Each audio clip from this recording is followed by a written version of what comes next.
og godt nytår der.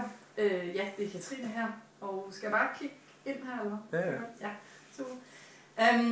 Ja, jeg går jo og holder foredrag om blandt andet gelatofobi, som er angsten for at blive til grin. Og så for et par måneder siden, nærmere betegnet august, var jeg til et ude at holde foredrag, Café Sygemænd, hvor der var nogle søde mennesker, der så spørger mig, Katrine, hvad er din næste drøm?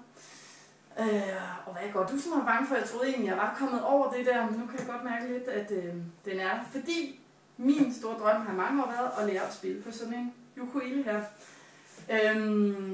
Og så står du og så siger, hvad du ikke kan, det kan du lære, og du skal bare sætte dig nogle mål og sådan noget. Og så tager de mig lidt på det og siger, hvad er så dit næste mål? Og så sagde jeg, det er så at lære at spille på den her, og det sagde de, det vil vi så rigtig gerne høre. Holde mig op på det. Og det skal jeg så her den 8. januar, og det er på tirsdag. Og ja, det vil jeg bare gerne lige dele med jer, fordi man skal jo starte et sted. Og jeg vælger så at starte her, og ja, jeg tror bare, jeg starter, så kan I jo altid høre mig køre, hvad det er.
Altså, jeg kan jo godt høre, at det kunne meget fint lige få en stemt, og at det går ondt i mine negle.